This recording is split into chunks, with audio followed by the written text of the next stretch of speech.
Right. Oh, we lost Joe. Good morning Oh to my everybody. gosh, Joe. Joe, where are you? We He just, yes, Teshimata. He disappeared. He vanished. I'm sure he can come back on and join us, hopefully. yes, I hope so too, because, Because I am not Joe Hug. and I am And not she him. definitely is not Joe Hug. Oh no, here we go. Whew, thank you. There he is. Put Joe in the middle there. There you go. Yeah, guest Okay, of honor Somehow seat. I broke the camera. I broke the camera. You broke the internet. right. Okay, let me say good morning to everybody who is watching us on YouTube, also LinkedIn, Facebook, and listening to us in Clubhouse. It is Wednesday, October the 23rd, and we have once again our very special guest, Dr. Joe Hug, to talk about Japanese small and medium enterprises and also talk about startups and see what is so very special about these Japanese companies that we can all learn from. So, thank Yes. you very much for being with us again, Dr. Hug. I'll call you Joe. Just Yes, for yes, to humanize you please. even further. Yes, Doctors are human too. they are indeed. And we know that for sure with We know Joe that from here. Joe, Yes, yes. yes, it's such a pleasure to have you with us again. To everybody who has been with us for a while, you have already met Dr. Joe Hug on our podcast, but I'm sure that you have read his posts on LinkedIn as well, because he's very active there. And of course, his students, if you have been a student of his, you already know that he teaches. Business and also he does his research in small and medium sized enterprises here in Japan. And today we're here to talk about them again. So, Joe, thanks a lot again for joining this morning, no, joining us here. I don't want to keep anybody waiting any longer with this introduction. Let's start straight away and see what you have prepared for us this morning. Sure. Thank Oh, you so much for the great intro. How about our special supporters? very much so. Joe, you are on it today. Thank you. You are, yes. So once again, before we give the screen and the floor to Joe, I would like to introduce our first sponsor, that is Kanchu at kanchu.com. You have already heard us, but let me tell you once again that the company offers services to individuals in English and in Japanese. Individuals who want to buy and sell real estate in Tokyo and Yokohama. They also do rentals in Yokohama to individual customers. The company also does property management and investment property. And if you want to work with them, because they have been here, they have been around for 40 years already, and we have a very special friend working there, that is James Howell. So please reach out to him and talk with him at james@kanacho.com. So thanks a lot, James. Thanks a lot, Kanacho, for being our sponsors. It's a pleasure to have you here with us every week, twice a week, Yeah, actually. yeah, and just a quick Yes, yeah. word, James is a big fan of Joseph Campbell, and we in the past have talked about the hero's journey as framed through the lens of Joseph Campbell. So I think James will probably appreciate the hero's journey theme of today's topic. So just a Yes. quick comment. Awesome. Yeah, Thank you. Thank you Now so much. let's, Thank you. yes, thank you. All right, Joe, let's go. the floor is Let's yours, go. sir. Ignition. Yeah, Indeed. yeah. Actually, speaking of Kanachu, I saw a short commercial, I believe, on my social media recently, and I saw that they did they kind of fixed up a house renovation, Right. and I was quite amazed by the result. I was like, "Whoa, that's pretty good." You know, yeah, this is the first time I saw some Yes. of those very modern homes in Japan, like this kind of Mm, used to be. So Yes, I agree. yes, Stunning stuff, yeah. right? It looked like a they are. museum, right? It looked like a Hmm. museum by the end. Yes. That's pretty good. Right on. Good. But nevertheless, thank you everybody for the introduction.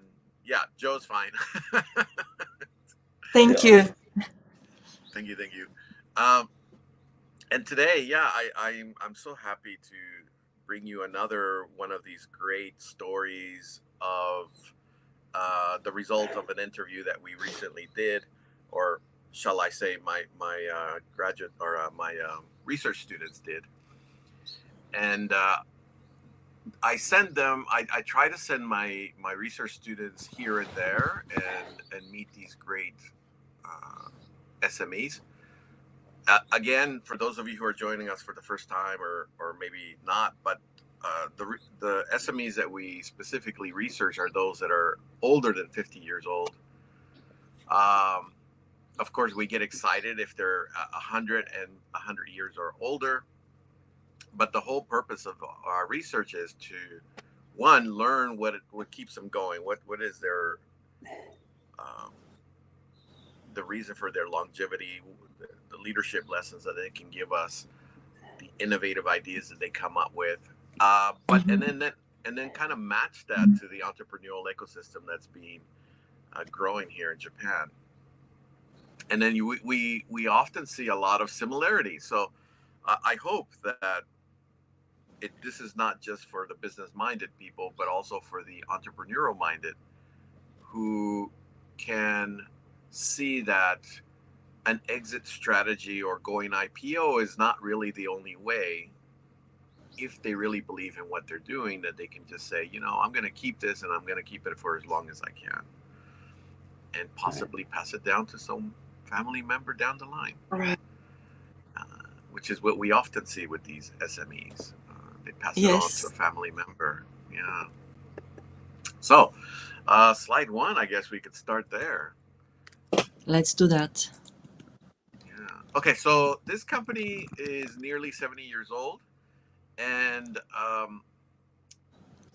it is run by at the moment, the CEO now is this wonderful lady who has really truly faced many ups and downs, and good times and bad, and I think it tells us very much about the necessity to stay strong and stay true to the journey that you're on, no matter what. Mm-hmm. Um, and I mentioned this because recently, a person that I know, she and I have been talking for a couple of months, and finally we've coordinated our times, and she's going to come and talk to my students soon. Mm-hmm. And she recommended that the students watch this short video, which I watched first, and so I could prepare myself. And in the video, you're both familiar with Y Combinator from Silicon Valley, I'm not, but probably. that's I have okay. heard, Okay, okay. yeah, Maya is. I have heard of it, but I'm not really into details or so on. Yeah. Sure, sure. So Y Combinator, it's got a short history. It's not very old, but well, Silicon Valley is not very old. The image Right, of Silicon right, Valley, right. but yeah, they're this kind of combination, if you will, of venture capital accelerator program that has helped thousands of companies take off, and some of those companies have become quite famous. Mm-hmm. And now the company itself is worth somewhere, the valuation somewhere around uh, $600 billion, Holy $60 billion now, I moly. believe, something like that. Right. I might Wow. skip the zero, but anyways, it's in the billions. Yeah. And so every year, thousands of startups apply to their program, and only a few are ever accepted, and even fewer ever graduate. Uh, and so, for many years, people were wondering what is the secret, one, to get accepted, and two, to graduate. And that's what this video is about, that I was given by my friend, and then as a recommendation for my students to watch. And so in the video, um, they say basically there's no real special formula to being accepted and graduating, right? There's no magic. Right. Yeah. Uh, However, there are some things that can make you a little bit more successful. And one of the things is, at first, it says you need a team, right? You need a team. Right. Yes. And a lot of times startups and SMEs share that. They share that similarity where they start up as a team of people, right? It could be 2 people, 3 people, 4 people, whatever the number is. And sometimes I meet what's called a solopreneur here in Tokyo or around Japan. Yeah. Solopreneur means the one person trying to do it on their own. And those are the people that struggle the most, as you can imagine, right? So, Yes. so advice for entrepreneurs is, never try to do that on your own, because you need the help of others. It's hard to do anything without help. And so that's something these SMEs share, that they all always start up with 2 or 3 people themselves as well, even though they're primarily family linked, where the family supports their startup. But still, if your family is supporting you, that is a team. Hello. It is Right? indeed. Yes. Yeah. Right. Yeah. The second thing is that you have to have a combined value or combined volume of money for 1 year. Okay, now what does that mean? Does that mean that okay, let's see, my car payments are this much, my house payments are this much, and I need this much for my dog food. Oh no, in this case, my cat food. Right. I need this much for food. And then you calculate and you say, this is how much I should save for the year, right? Wrong. Yes. What that means is that you should have just enough money to literally eat ramen every day, once a day, and basically Instant live in an ramen. apartment with instant ramen. Yeah, not the good ramen. and put yourself in a position where you're really hungry, so that you can focus on your startup, so that you can focus on what you're trying to do. And then today we're going to talk about that with this SME. Yeah. Okay. Have any of you ever heard of the poems Leaves of Gold? I don't think I am, or I have. It sounds like a country western song I heard once. No, I'm. Doesn't it? Yeah. Something Johnny Cash would sing. Yeah. Well, I'll tell you, it's a famous book of poems, for any of you who are avid poem readers. And I happened upon this book when my father's mother passed away. She would have been my grandmother, I guess. Yeah, on the father's side. And she had this book, and that was one of the things that they passed on to us, right? This book.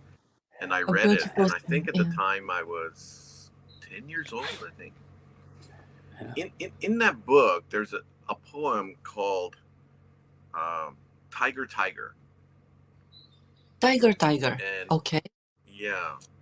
And I don't remember the exact words, but it talks about this tiger having the hunger, and that at its peak, it can be the best at hunting because it's hungry. Yeah. There you Right. go. Right. The motivation. Yeah, you need that edge, man. Yeah, it's funny. I don't know if you ever watched Shark Tank, but Yes. and that used to be one of our indulgences, and I know a lot of it is contrived and set up, but often a lot of them would say, "Wait, what are you doing? No, we want you to live and breathe this." They were specifically looking for hungry people, and like even sometimes they say, "You know what? Your business plan has some shortcomings, but you look hungry. And so I believe in you, so I'll invest in you. So it's kind of an interesting, and I did want to defend us proud solopreneurs just for a second, okay? I was a proud solopreneur, but I understand the point you're making. And the point you're making is if you do it on your own, you can't grow exponentially. There's Mm, you limit the amount of work you can do. yeah. And for me, that was the trade-off I was accepting, to be able to not worry about other stuff and just have my freedom and my niche, my limit, the limit of my product within my abilities, right? So solopreneurs like accept that. Or if you're thinking, but if you're trying to grow your company, you can't have that solopreneur mindset at all, right? So just my little comment on the side. Some of us actually like being limited in our scope, uh, The Right. outliers. The the outliers. freedom love. We're Yeah. cowboys, man. We're just Mm. cowboys. We can't help it. Yeah. Yeah, No, no, because for some absolutely. people, yes, I mean, for some people, it's also, managing others is a lot of work and effort that they would prefer to dedicate to other things that they're actually maybe Yeah. better at. Yeah. Yeah. So, yeah. It's all about what you want. But yeah, I totally get your point, Joe. I'm not disputing what you said. You are absolutely correct that if you Yeah. got that mentality, then you don't pretend you're going to grow a business, because you're not. Yeah, Mm. that's a really good point you made. So, Yeah, yeah, and and there's only so many hands and hours in our own lives, so right, right. having a team helps. Certainly helps. For sure, for sure, Uh, for sure. but yeah, but you're right. It's not, there are opportunities where you can do things on your own. Obviously, social media has helped many with Yeah, that, right? Where facilitate that. they Yeah, become, yeah. yeah, where they become YouTubers. popular, yeah, or big on their own, right? They Yeah, Oh, do all the yes. Yeah. yeah. prepping and delivery of service. Um, Hmm. yeah, okay.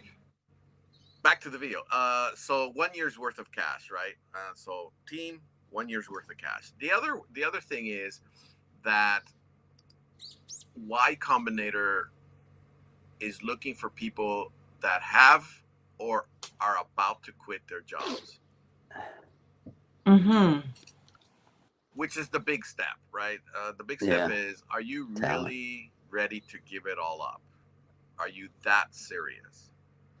Yeah. Um, Including part-time jobs. So it isn't some of the, it isn't one of these. Okay, you know what? I'm still going to keep my part-time job so I can, pay for All right.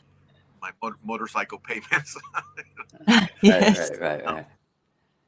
no, no, no. You got to give it all up. So that's really what they're looking for. Y Combinator. Okay, now why did I begin with this story? Because that kind of reminded me as I was listening to the interview transcript again over the last couple of days in preparation for today. I thought, oh wow, that sounds a lot like this Y Combinator story, and the Hmm. need to really Mm-hmm. be on the edge, because sometimes we hear these stories as SMEs that we interview, but they've already made it, Yeah. and we rarely get that backstory that we're looking for sometimes, Yeah. and we got it this time. So I'm so happy to share it with you.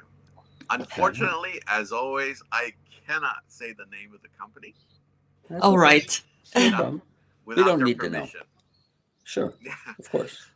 In Of the course. future, however, if the audience is interested and the CEOs that we interview are also equally Hmm. interested, I would love to begin to share some of the names, or even get a, Right. like a short video message from the CEO would be nice. That would be great, Uh, actually. Yes. right, Yeah. right, yeah, that would be Yes. nice. Great. Very much. So. So Yes. let's begin the journey. Slide 2, I suppose. Yes. Here we go. Yeah, thank you so much. Okay, so this is the philosophy, and again, I kind of changed some words and to keep the privacy of the company. But their philosophy is working with materials, and I'll explain what that is, to bring happiness to others and really contribute to the lives Mm-hmm. of people in general. Their mission, they broke it down into spirit, execution, and patience. I really like it. Spirit, the mental strength, very entrepreneurial, right? Yeah. Make anything that is impossible into the possible. Ooh, I love that. Efficient. Yeah. Execution, obviously taking the first step of courage, huh? And patience, the persistence to Mm-hmm. achieve success. So, question to both of you. I mean, does this seem any different than an entrepreneur would take on? You know what? I had a look at these slides before we actually opened or launched this podcast this morning, and I was thinking, this to me sounds very entrepreneurial. But at the same time, there is one more point which is striking to me, and it is that with most of the companies, Japanese companies that I have studied so far throughout my studies, they always have a mission that includes other people, the And well-being and values, a value and statement. values. Yes, a Yeah. value statement. And they always, their mission and value statement includes, the well-being or happiness of others, which is fascinating to me because I wonder whether, and honestly, I haven't studied, the missions of so many companies in other parts of the world, but I have read a lot of cases about Japanese companies, and this is one shared feature they have. So I Mm, wonder whether this is something typical for entrepreneurs in other parts of the world as well. And maybe Joe, you have some knowledge there. Yeah. So is it the same thing for people who want to start businesses all over the world? Yeah. Now I'm That coming Maya, back. I totally agree with what you just said. Like to me, this is typical in Japanese companies, even the big ones, the Hondas and the Toyotas, and I rarely saw the dedication with, for example, the counterparts at GM, and I think it's changed since. But they were more focused on results and getting stuff done than having this flowery mission. But to the Japanese, it's almost like religion. It's like the mm, religion of the company. Mm, And we used to call it superordinate goals above and beyond making a profit. And to kind of echo what you said, Maya, contributing to society was the theme, like adding value to society, which implied this long term return, meaning by helping society, then we'll get it back and we'll be more mm, sustainable. mm, Like mm, that was mm, kind mm. of like there was long term thinking baked into it, based on what I've experienced. So just, I have the same impression you have, because I always associated more with Japanese companies than with entrepreneurial. So this is interesting. Go ahead, Joe. Yeah, to answer your question, Maya, yeah, it's we like to think that it's part of the value proposition, right? yes. That you're looking for the customer pain points and how do we relieve these pain points? What is going to be our offering to be able to help and bring value to the customer? It's part of the um, overall structure of creating your startup. However, sometimes startups don't specifically say it in their mission or vision. Okay, I see the point. So I think Hmm. you're Gotcha. right, Maya and Tim. It's it seems to be where in Japan they're explicit about it, Yeah. whereas startups in other nations, U.S. because I'm from the U.S. don't always do so. Right, I Although see. it is part of the creation, right? It's part of the Hmm. infrastructure. Yeah. Yeah. Yes. Yeah. So I saw this and I thought, which is when I asked you, but I looked at their mission of spirit, execution, and patience, and I thought to myself, geez, this could be a startup, right? This, if you're reading Yeah. this, you're Interesting. Yeah. exactly like a startup. um, and this is the intersection that I talk about, right? The Mm-hmm. intersection where these shared ideas between these hidden champion SMEs and entrepreneurs. Great. Okay, so let's continue on this little journey, and then we'll go to the next slide. Maya, thank you. And I'll start off a little bit, but we're almost at the halfway point. So Okay. Man, you are on it today, Joe. You are Jeez. awesome. Better than me. Oh, man. I'm dropping the ball. Thank you so I'm very telling you, much for that. I'm enjoying that every We've time got I you come back. By the trained. way, You've been on our podcast enough now where you know the yes, you know the plan, right? So Right. thank you. Okay, while yes, I'm yes. yes introducing our second sponsor, thank you so very much for this, Joe. I appreciate it. And well, let me once again say a big thank you to Houze Inc. Houze Inc. is once again a bilingual company that offers services in custom home design, construction, and renovation, plus commercial building construction. And in order to work with them, you need to reach out to Hana Urushizawa Howell. You will find her contact details in the description of the video on YouTube, or if you are on LinkedIn, just reach out to her and connect with her. Talk with her about your project, and you will have your needs actually customized, or their services will be customized to your needs. So Hana Urushizawa Howell on LinkedIn, or reach out to them, find their website also online, and work with them, because they have been here also for about 40 years, and they do know what they're doing. They are very intent also on working with you and meeting your needs, whatever they are. So thank you very much for this, Joe. And we're going back now to slide 3 and continuing with the historical background of the company. Yes, yes. So thank you, Maya. I kept the slides really kind of minimalized because I just want to fill in the gaps in the information. Sure. And besides, it's more fun to listen to people in a podcast. Yeah. Okay. So Nice. a little bit of history of the company, and then we're gonna get more deeper history here in a moment. But just a little background, uh, what the company actually does. So what they do is they work with the materials that you see in many of the products, right? The lining of, for example, the containers of your yogurt that you buy in the Right. store, or the lining of your ice creams packages, or candies, things like that. So many kinds of materials that they work with, and how to keep those products fresh or sanitized, clean, and that's how they Yes, I specialize. see. Uh, I know you saw the slides a little bit, but you might have missed this part, and I'm just going to ask this quick question. How do you think this idea came about? Yeah. What idea specifically are you referring to? Which The idea? idea of working with lining of the product packages. Oh.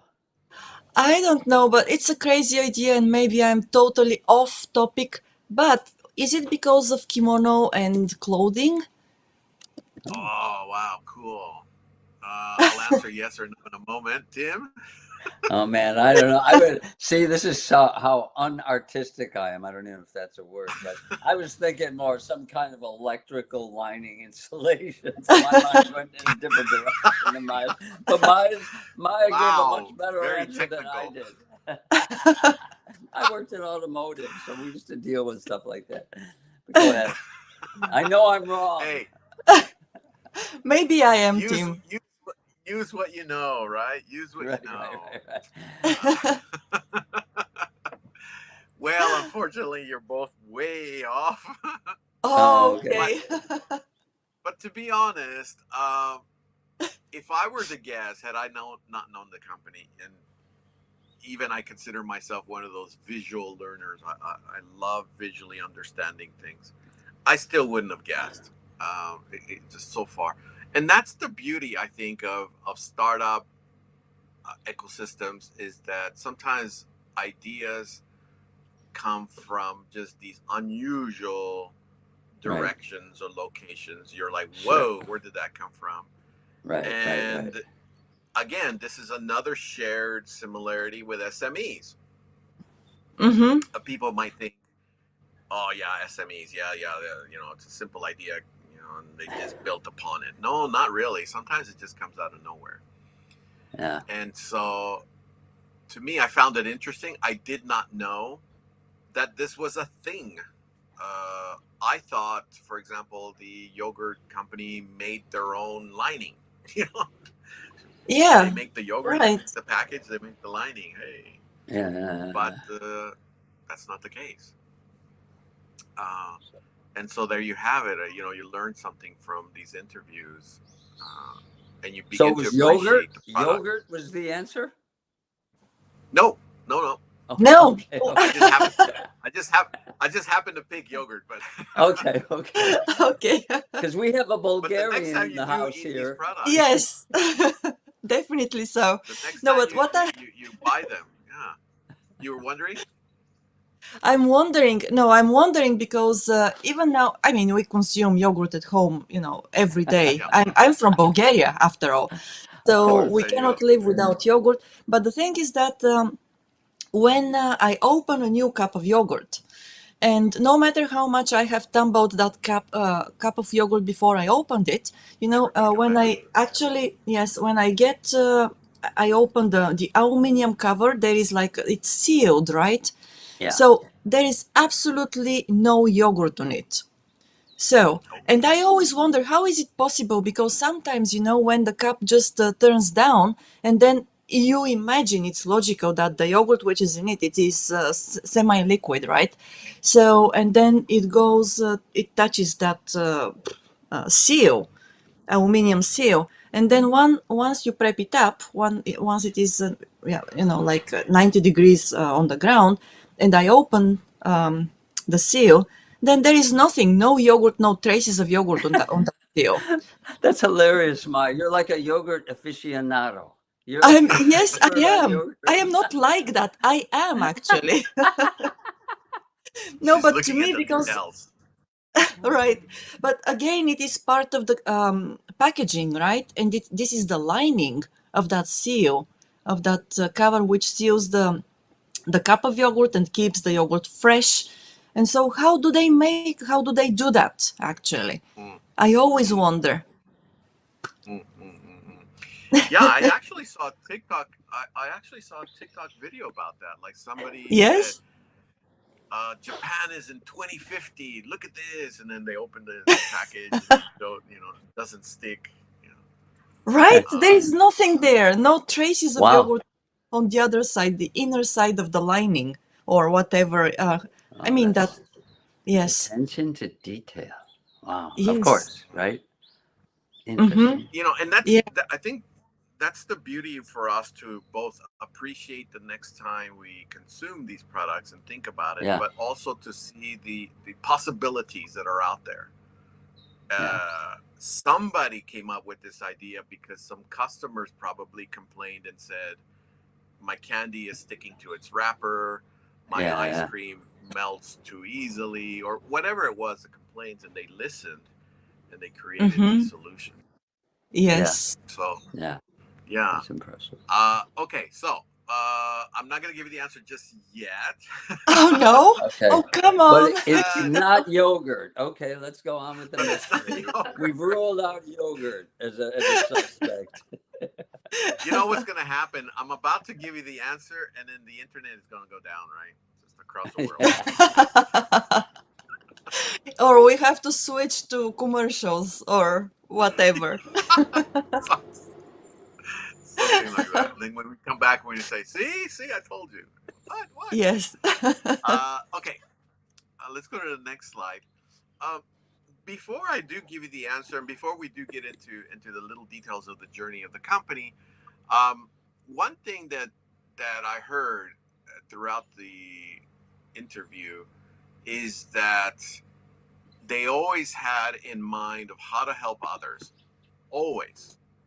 And Mm-hmm. in fact, this was one of the final messages in the interview that we had, is that they repeated this again and said, we are always striving to help others, especially factories and companies that are struggling during hard times, that we reach out to them and say, how can we help you?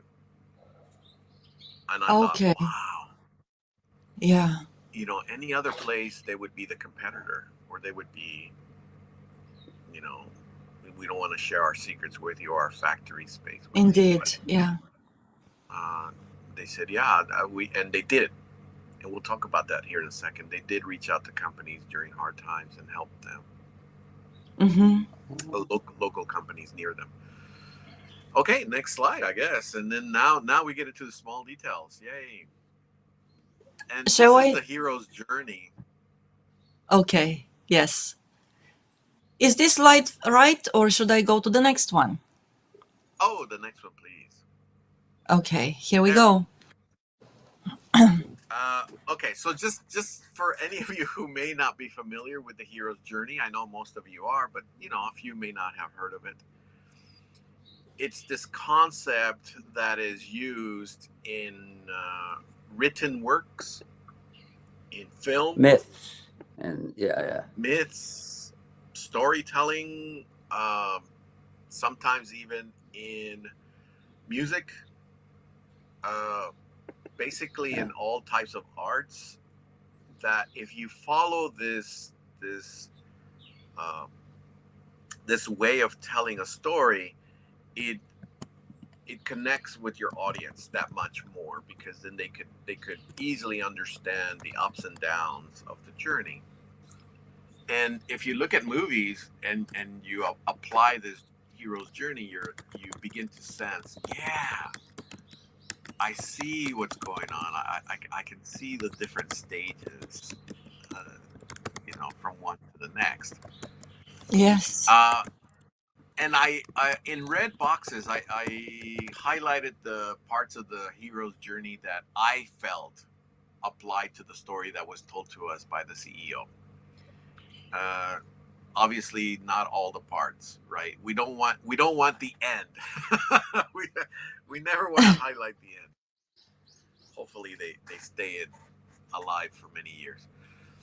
So we begin with the call to nature. Now, how did the company come about? Remember, I asked you, how did this idea of lining and different products, how did it come about? Well, it came about because the founder was actually a salesperson working in a seaweed factory. So seaweed Mm-hmm. was the beginning.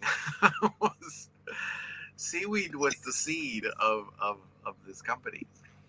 And Oh, as he was selling seaweed, there was no way. Now you got to imagine, this is nearly 70 years ago, so this would have been right towards the end of World War II. Many materials that we have nowadays, like plastics and such, didn't exist. yeah. So the way they would package items for their customers, the seaweed products, were standard things like paper and such, right? And Yes. the customers would give him feedback and say, "Oh gosh, my seaweed was dry this time, or my seaweed sticks to the Mm. paper, or my seaweed this and that." And so he got this idea: hey, what can I do to relieve this pain point of my customers? What can I do to deliver happiness to them? And that's how it Yes. came about. Isn't that interesting? It is very much You know? so. Yes. And only Japan would start from seaweed. It just makes Yeah, perfect yeah. sense. Only a Doesn't it? Japanese company would have that start, right? Right. Yes. Yep. So, I just a question, kind of, but um, I feel like because of Japan was, a country starved of natural resources, that before, I'm just guessing, the Meiji Restoration and the opening up of the country, that there was probably more recycled, reused packaging then. Furoshiki was one, the beautiful cloth that you bring in. But I wonder, was this a post Meiji development where they start using paper and because they have access to resources from around the world? Or was this even earlier than that? In this company's case, no, of course. But any thoughts on that? Right. Yeah, well, like you said, this company obviously it's post, right? Because they had access to other kinds Yeah, of materials, but right. um, in a sense, they were already in that kind of a kind of industry. Yeah, Although the majority of their service or product was the seaweed, yeah. they were still in the wrapping business, right? They Gotcha. still Okay. had Yeah, Okay. to yeah, to purchase what was available, right? So at the Mm-hmm. time, so in a sort of way, yeah, they were doing it all along. They just yeah, didn't think it was that big a deal. Oh, it's just a wrapper. Yeah, Right. yeah. yeah. Good question though. Yeah, yeah. Thank you. Um, so as a salesperson, he got this idea, right, and from the customer feedback, and then said, I think I can do this as the main uh, Product. point of a business, right? Rather than selling seaweed, I think I can Mm-hmm. focus on wrapping and then sell that as a company business. So went to, now here's where it gets a little disjointed because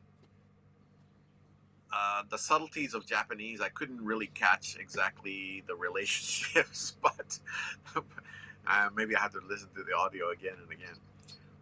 But it seems that he then went to his father and asked for funding because the father had a boot business selling military boots. Mm-hmm.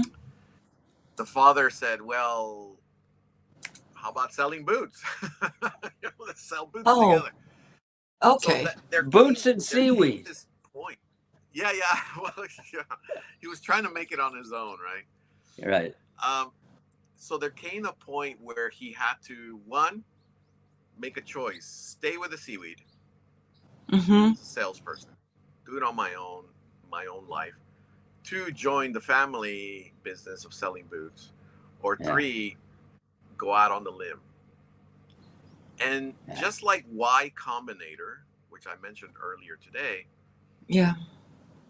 he took the latter, quit his job, didn't go to the family business, and went out on his own. The solopreneur. The Yeah. solopreneur. Um, the solopreneur, but with the backing of the family. Yeah. Right. So Yeah. so they provided a little bit of funding and for him to do what he wanted to do. Um, yeah, he developed his idea how to package and develop and, and make better products for their customers, and was doing really really well. Uh, the company started to grow slowly, Mm-hmm. organically, and he wanted to bring on people that he could trust, just like any good entrepreneurial company. You bring on the team that's most effective, right? So he Right. Yeah. decided to bring in his son. The problem was that the son had a temper and Mm. would show that temper to everybody in the company. Okay. Yeah, this was the old days. I don't know if both of you are familiar. Maybe Tim and Maya, you're too young, but Tim and I. Tim, you remember the terrible managers that used to kick the desks and chairs and Yeah. Oh. maybe Sure. even throw the Sure. chairs. Yeah. Yeah, Yeah. yeah, Yeah. yeah. Yeah. Yeah. Plenty of those Yeah. stories. I met a few crazies in my day. Yeah. Yeah. So that was the situation where the son would kick the furniture around and Mm. you know, shove people into the wall and things like that. And you know, the family and the other venture capital people who had been supporting him gave him an ultimatum and said, "You fire your son, or we leave and we take our money." And Okay, you know, that's a there tough came one. Mm. Yeah. tough one, right? What do you do? Yeah, Yeah. what do you do? And so, you know, here's the story of this company that's slowly taking off, doing really, really well, and they get to this point where, you know, it's nearly off this cliff. If they Mm-hmm. pulled out all their money, that the company was going to be done, just Right. gone. Because as you know, in manufacturing, it's all, you know, down to the wire, right? Yeah. JIT, just in time delivery, just in time manufacturing, also Yeah, the means just in time process is. Mm-hmm. financing as well, right? Yes. So a tough Thin decision they had margins. to make, and Yeah. they had to let the son go and bring on some better team members. Now, this is interesting to me because I've never gotten this kind of story from any of the other interviews. Oh, Mm-hmm. Normally, they skip this part, the negatives, the yeah. dark side. Okay. Yeah. The dirty So I was so laundry. happy. The dirty laundry, yeah, yeah. I was quite happy to get this and for them to be kind enough to share it with us. They didn't have to. Yeah. Um, so it was certainly something different, and I appreciated the company that much more. Uh, okay, so they recovered from that, right? The son, they had to let him go, and they recovered. And wouldn't you know it, bam, the Snow Brand episode. Do you both remember the Snow I Brand episode? remember it. I used to eat snow brand yogurt. But I lived here when that happened. I remember that was what, 80? When was that? Yeah, 80s. I think it was in the The late 80s, maybe. early mid 80s. I left in 87. Maybe it was after I left, but I remember that being shocked by it. Yeah, No, Maya. I have only heard of this, but I don't really know the details of what happened. Yeah, see that's what happens when you're too young. See, It's Well, I have to bliss. say, yeah, I wasn't in Japan at that time. So for me, news about Japan, they You were weren't even born yet. Come on yeah, you uh, were now. born. I wish I weren't, but well. Well, there came an episode where Snow, you know, and again, I don't. This is not the exact details, but Snow Brand. Some people got sick from some of their products.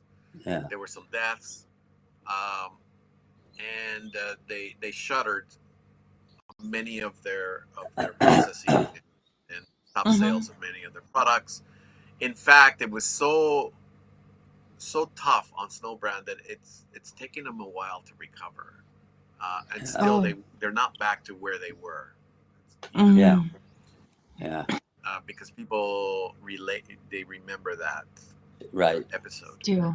Hmm. Uh, Right. Now, how does this connect to this SME that we interviewed?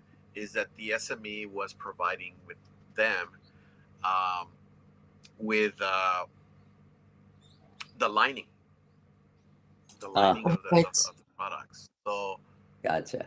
when Snow Brand stopped producing, it really affected this SME, right? Because Snow Yeah. Brand happened to be one of their largest customers. Yeah. So again, you know, this is a lesson for startups is that in English we say don't put your all your eggs in one basket, In one something like that. basket. Yeah. Yeah. Yeah. Right? Right. Yeah. You need to diversify all the, Diversify, yeah. Mm-hmm. Yeah. right? So at the Yes. time, the company had placed most of their contracts with Snow, Ah, and that's tough. they suffered Yeah. heavily, Yeah. and so Yeah. they had to Overly actually reliant. stop. Yeah. Yeah, so they Yeah. themselves had to stop production. Mm-hmm. Right. Uh, No Now, orders. yeah, what was the problem with that is that yeah, there, you know, no orders lay off of people, um, and then just like a startup, they normally have about enough funds to keep them going for about a year, right? So Right. they were in a hard spot, and most of the senior executives told the president. Now, by this time, by the way, sorry, by this time the president became a female. A female was a family member, female, Okay. uh, and she had just recently taken over as well. So Mm-hmm. she was new to the position, and then her executives were telling her, "Just shut it down. We're done. We're not going to come back." Mm-hmm. And she said, "Well, gosh, I'm new to this. My senior executives must know what they're talking about, and I suppose that we need to shut down." And what did she do? Not shut down. Yeah. Yeah. Right. Hey, I just wanted to, so Douglas Campbell, a friend of ours Yes. Yes. and a friend of the show, said he remembers somewhere in the early 2000s. And you know what? He is right. I'm wrong. It wasn't the 80s. It was my feeble memory remembering it back then. But I remember Yeah, I mine used to too. eat Mine their too. product. I used to take their products, but it was 2002. So Douglas, thank you for correcting us. You were Yeah, right. thank you. And Yeah. but I still remember the shock because I used to eat their yogurt. I was living in the U.S. at the time, so we always had their yogurt. I thought it was a good product, so that's what really that's what really got me. So, okay, Mm. just to clarify that. Yeah, great. Yeah, great for yeah. Thank you, thank you. Um, Yeah, thank you. so yeah, she was new to the position, and here are these senior executives telling her to shut it down. And I think that's another good lesson for startups is that sometimes you got to stay the course, right? Um, you will face some difficult times. There will be times when people that you respect or have the experience will advise you to shutter your business, or we're doing the wrong things. And as a founder, if you truly believe in what you're doing, you've got to stay the course, um, in a smart way, obviously. Not, don't be Yeah, foolish and crash and right. burn. Yeah. Yeah. So But And you have to sometimes, be uh, resilient. Yeah, I was just going to yeah. say, the message of resilience, was Hmm. built into their mission statement. They didn't use the word resilience, but being mentally tough, and you know, and that's really what does happen. Inevitably. And in the automotive industry, it was the same. It was like if there was a downturn in the economy, Toyota would use it as an excuse to get really efficient and train, and so when they come out of it, they would even be more efficient and even ready to expand. So it was almost like it was taken as okay, it's an opportunity now. We have no sales, but we can improve, and then we'll be ready when it comes back. So that long-term orientation is very, I guess it's Yes. Japanese. It's mental toughness. The value on that. Long-term orientation. I love that. Yes. And yes. this is a message that I would love to pass on to startups, where I want them to at least keep that mentality, that think long term rather than, okay, I'm just going to create this company and go IPO and then exit. Think long term, and Yeah, you will learn from it, and you will be a better person. Yes. But of course, I'm biased. So. we Yeah. all are. We We all are. are. We all are. But I also think that it's very important to have that a certain level of inexperience as well, and not just that, but also the bravery and the Being too dumb to not know what you can't do, or what you can't right. do. Yes. Because sometimes it makes the difference between life and death in business, right? So, and I don't know about this company, and I don't know which company this is, but I can imagine what happened. And my imagination tells me that probably, okay, her executives told her to shut down the company and give up business and everything, and she still kept on course. And at the end of the days, all those executives, they came around her and helped her, to stay on course and to overcome this difficulty, which is, once again, that was a leap of faith for her, for them as well. So, and it takes only one person to decide to take that leap, right? And a shout out to That's right. Hiroko-san. Is that Hiroko-san? She corrected me Hiroko-san. again. It was 2000, not 2002. I don't Yes, know why I it thought was. that. Yes, Google Hiroko-san. lied to me, or I misread Google. One of the two. Yes. Thank you. Thank Thank you. you. We Yes. don't claim, we don't pretend to be perfect here. Thank you, everybody, for helping No. us. Thank Google. you for the help. Yes. Yeah, thank you. Or Yes. me, my brain just not functioning right. But anyway, we got it. It's 2000. So thank you. It is Good feedback. 2000. Yes. Yes, and we have also Yeah. from Hiroko-san, Joe, if you let me read this. The Sure. incident not only caused distrust and anxiety in society regarding the manufacture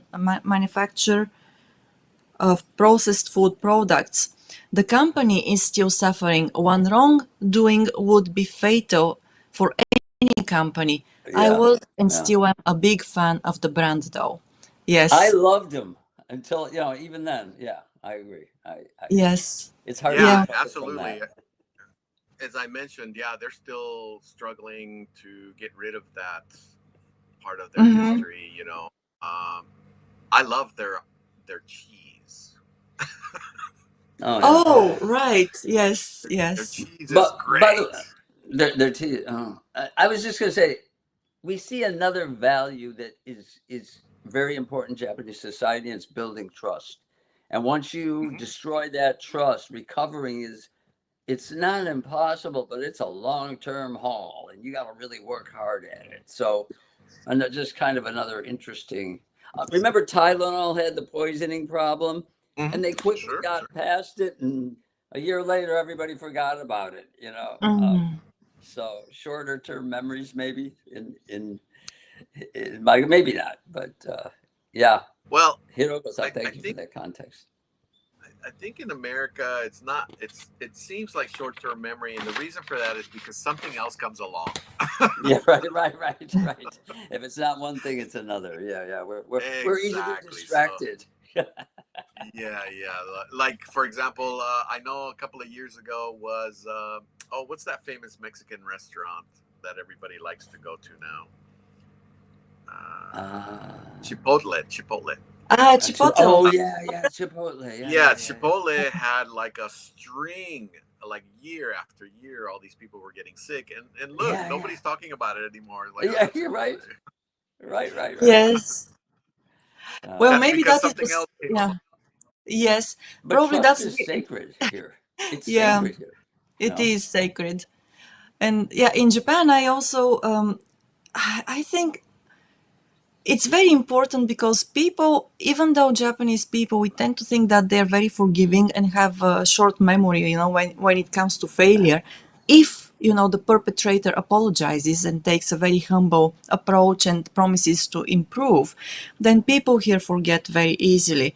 But that Mm. incident actually still lingers, and I wonder why that happened. So, is it because of the company's inability to, meet the, let's say, or maybe to address the concerns of the people afterwards, or maybe this is actually a conversation for another Maybe podcast. another one, but that's a good. Yeah, that would be a good case Yes. Yeah, study it is. to That's Mm, a good delve question. into. yeah. So. So so the snow brand incident. So what did the CEO do? She listened to her executives, but then she made the hard decision and said, no, we are not shutting down. Mhm. And she did literally what any other startup entrepreneur would do. She went door to door, knocking on doors of other companies and small Companies to get companies there. and Yeah. some of their customers, and saying, look, we want to stay afloat. What can we do to work this out? And that's literally what she did. She said, I got my coat, went out the door, started knocking on doors. Um, and by doing so, she showed, as Tim said, the resiliency, right? She showed the resiliency of this company, and therefore she kept the trust of her customers and kept the trust of her, uh, you know, member companies around her, and so they all helped her. Then the 1995 Great Hanshin earthquake also was part of the story that happened. And from these two episodes, the Snowbrand episode, the Hanshin earthquake, she noticed that when she went out the door to ask people for help to keep her company afloat, she thought, why can't we do the same? Why can't we as a company also help others stay afloat when they themselves have hard times? And so that's when, if we can go one slide before, Maya. Yes, here we go. There we go. And so that's how they came about to this, how to help others in their time of need. So they have two philosophies, I suppose. One is obviously delivering this great services and products to their customers, but also integrating the idea of how do we help others in times of need. So they are very active with helping others when there are natural disasters or when the companies are facing hard times financially, that they'll actually reach out to them and say, is there any way that we can help you? Is there any way that we can work together? And I just think that's I've never heard that from any of the other CEOs that we've interviewed. This whole story of this company was just quite amazing to me. I already love this company. Yes. Yeah, I do The too. story made me fall in love with them. I love it. I love the story. Yeah. Yeah. I mean, it's just amazing. And the CEO, she is still there. To me, she's still young,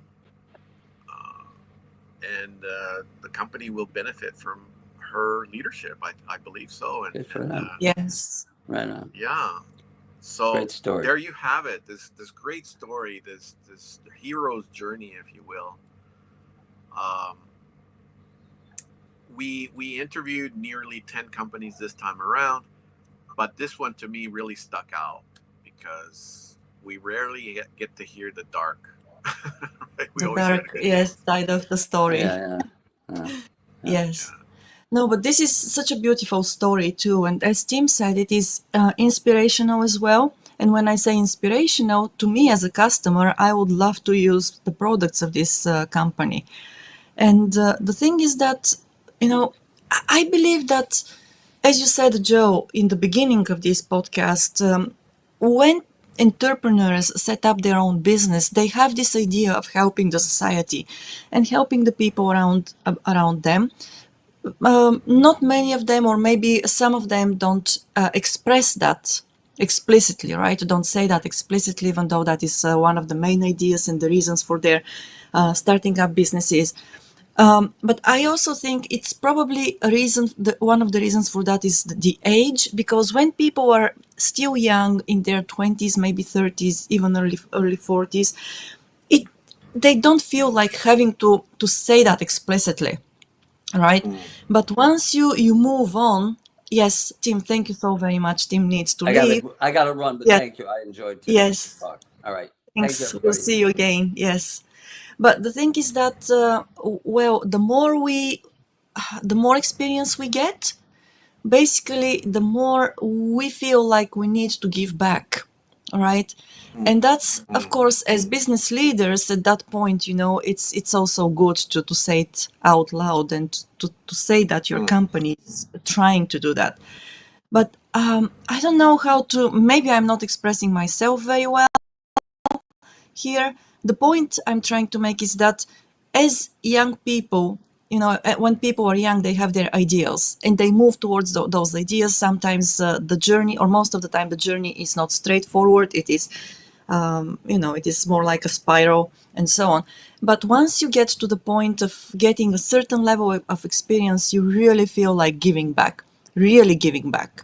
And that's when people like the CEO of this company, She has realized that in times of need, or when somebody else, another business or other people need help, her company will be there to help, and they are actually very open about it. Right? It's part of their DNA nowadays. Yes, yes, yes.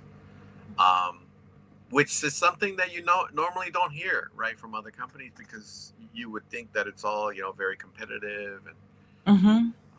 they're just out really on their for themselves. But no, it doesn't seem like that. And it's a lot of shared values that entrepreneurs also share in the very beginning, right? Mm-hmm. All these companies, famous companies, a lot of famous companies used to share the same house together, um, Yes. Yes. and survived together, and got to know each other, and then they went out on their own journeys, and became the companies that they are. But in the very beginning, they helped each other. So uh, some similar stories there, Yeah. and I guess that's what drives me to come and share the stories with you on the podcast, because And I'm so I want to very, share. yes. Yes, I'm very grateful to you, Joe, for doing that, because there is a lot for everybody, a lot to learn from Japanese businesses and their values. And I'm not saying that everything is, pink clouds and roses in Japanese businesses either. Of course, there are things, that sometimes work, sometimes don't. But I think that the positives are more than the negatives. And as long as we, understand that and get what works for us, from those values here in Japan, then probably we'll be on the right track. Yes. Yeah. Well, Okay. that's it for So my story today. Thank you so much, everyone. Yeah. thank you indeed. And well, it was a pleasure listening to this. And once again, we are not going to disclose the name of the company. Some of our Japanese viewers or listeners may have guessed who that company is, and if that is so, all the power to you. But yes, inspiration is there. There is a lot that we can take, what we can have as a takeaway from that. And again, I would like to say thank you to our sponsors this time, to both of them, Kanagawa Chuo Jutaku, or Kanchu. James Howell at, you can reach to James at james@kanachu.com, and also Houze Inc. and Hannah Oroshizawa Howell. You can find her on LinkedIn. Please do not hesitate to connect with them and talk with them about your projects. Your project may be just in a very initial stage right now, but they sure will help you work through it and find the best way to realize it. Thanks a lot, and we're going to be here once again very soon, actually, this Sunday morning, talking about Japanese politics, and then next week on Wednesday as well. And we'll have Dr. Joe Hug with us very soon again. I think it will be actually on November 6th, right? So, very much looking Yes. forward to that episode as well, Joe. Thanks a lot. All That's right. all for Thank you. Thank today. you for your time, everyone. Thank you. Enjoy the midweek.